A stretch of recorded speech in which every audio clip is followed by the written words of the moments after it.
Hello viewers. आज का topic है ई कॉमर्स बिजनेस ईआरपी सॉल्यूशंस। किसी भी ई कॉमर्स बिजनेस या किसी भी बिज़नेस को चलाने के लिए हमें कुछ ना कुछ सॉफ्टवेयर की ज़रूरत पड़ती है, जिससे कि हम बिज़नेस के ट्रांजेक्शन्स को देख सकते हैं, मॉनिटर कर सकते हैं और अपने बिज़नेस को एनालाइज कर सकते हैं। आइए देखते हैं कि ई कॉमर्स का स्टैंडर्ड स्ट्रक्चर क्या होता है और हम ई कॉमर्स बिजनेस को कैसे इफ़ेक्टिवली मैनेज कर सकते हैं। नेक्स्ट स्लाइड में बढ़ते हैं।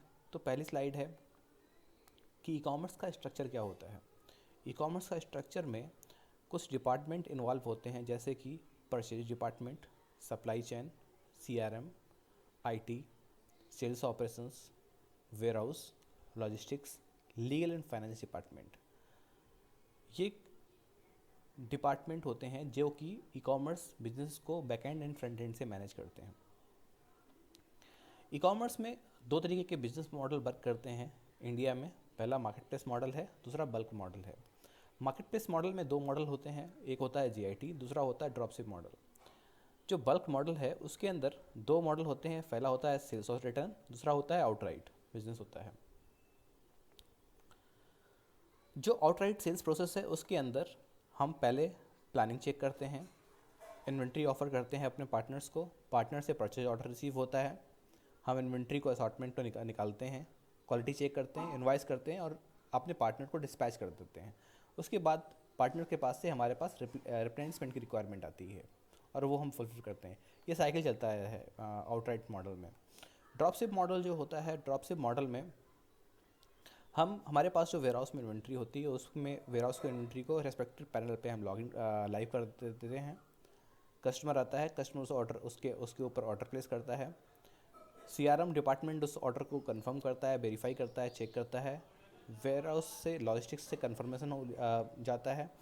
कई केसेस में जो फ्लिपकार्ट, अमेज़ॉन, अदर पार्टनर्स हैं, ये लोग अपना सेल्फ मैनेज करते हैं, लॉजिस्टिक पार्टनर मैनेज करते हैं। लेकिन in the case of our own website हमें सीआरएम से कंफर्मेशन, सीआरएम कस्टमर से कंफर्मेशन लेता है, लॉजिस्टिक पार्टनर से कंफर्मेशन लेता है whether the pin code is available or not. Quality check होता है वेयरहाउस में।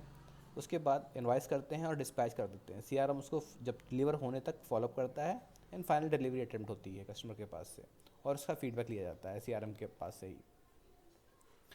आइए देखते हैं कि एक्सपेक्टेशन क्या होना चाहिए, क्या रखनी चाहिए आपको एक ईआरपी चूज करने के लिए। सो ईआरपी चूज करने के लिए आपको जो ईआरपी हो वो आपकी वेबसाइट को भी सपोर्ट करे, आपके स्टोर्स पे भी वो इंटीग्रेट हो जाए, उस पर आपका कैटलॉग भी मैनेज हो जाए, उस पर आपके सेल्स रिकॉर्ड भी सेव हो सकते हैं, हो सकें, आप उसके कियोस्क भी रन कर सकें, पॉपअप स्टोर में भी यूज हो सके, हमारे आउटलेट्स में भी काम काम कर सके, ई कॉमर्स वेयरहाउस में भी काम कर सके, रिटेल के वेयरहाउसेस में भी कनेक्ट हो सके। कुल मिला के कहीं से भी ऑर्डर प्लेस हो सके और कहीं से भी ऑर्डर को फुलफिल किया जा सके। ये ईआरपी से मेन एक्सपेक्टेशन रहती हैं, किसी भी बिज़नेस के लिए होनी चाहिए। इसके साथ में भी और भी चीज़ें होती हैं, जैसे फाइनेंस मैनेजमेंट होता है, इन्वेंट्री के मैनेजमेंट होता है, लॉजिस्टिक्स मैनेजमेंट होता है। ये सारी चीज़ें एक ईआरपी में होना चाहिए। क्या एक्सपेक्टेशन है, और जैसा मैंने बताया omni channel presence, omni channel support करना चाहिए उसको।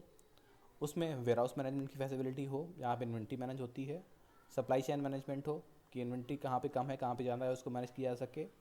कस्टमर सीआरएम में कस्टमर के डेटा को भी मैनेज किया जा सके। फाइनेंस फाइनेंस भी अपने ट्रांजेक्शन्स को चेक कर सके कि किस अमाउंट किस इन्वॉइसेस का पेमेंट आ चुका है, किसका नहीं आ चुका है। सेल्स रिकॉर्ड मेंटेन हो सके, रिटर्न रिकॉर्ड मेंटेन हो सकें। क्लेम्स ई कॉमर्स में बहुत से आते हैं, यूज पे आ जाते हैं, डैमेज पे आ जाते हैं, उनका भी वेरीफाई हो सके। इसके साथ में मार्केटिंग टूल्स भी होने चाहिए ईआरपी में, उसको उसकी फाइनेंशियल मैनेजमेंट होना चाहिए कि हमारे पास मार्केटिंग का आरओआई आ रहा है या नहीं आ रहा है, उसको वेरीफाई कर पाएँ। कंटेंट हम सेव करा सकें, जो प्रोडक्ट का कंटेंट है, प्रोडक्ट की इमेजेस हैं, जो भी चीज़ें होती हैं वो सारी मैनेज हो सकें। फाइनेंशियल मैनेजमेंट की हम बात करते हैं तो फाइनेंशियल मैनेजमेंट में पार्टी बाई पार्टी के उनकी लेजर्स होना चाहिए, लेजर्स मैनेज हो पाएँ, उसके कंप्लीट अकाउंटेबिलिटी उस पर मैनेज कर सकें। ये ईआरपी जो है वो ऑफलाइन भी चलना चाहिए, इन केस नेटवर्क कनेक्टिविटी नहीं है तो हम उसको ऑफलाइन भी देख सकें। अकाउंट रिकन्सिलेशन एक बहुत बड़ा पार्ट होता है जो कि किसी भी ईआरपी में होना ही चाहिए, सही तरीके से होना चाहिए। अदरवाइज ई कॉमर्स की काउंटिंग करना बहुत ही टिपिकल होता है। इसके लिए अकाउंट रिकन्सिलेशन की सर्विसेज होना चाहिए। इसके लेवल की बात करता हूँ कि अगर ई कॉमर्स इंडस्ट्री बहुत तेज़ी से चेंज हो रही है तो ई आर पी में एज पर द नीड हम उसको चेंज भी कर पाएँ। जितने भी पार्टनर्स होते हैं उनके वो ए पी आईज प्रोवाइड करते हैं, तो ए पी आई इंटीग्रेशन भी पॉसिबिलिटीज़ हों हमारी ई आर पी में। एंड अप्रूवल मैनेजमेंट, जो भी प्राइसिंग के होते हैं, जो भी जिस तरीके के अप्रूवल्स होते हैं, वो अप्रूवल मैनेजमेंट भी ई आर पी के थ्रू हो सकती है। तो ये कुछ एक्सपेक्टेशन आपको रखनी चाहिए कोई भी ई आर पी चूज करने से पहले।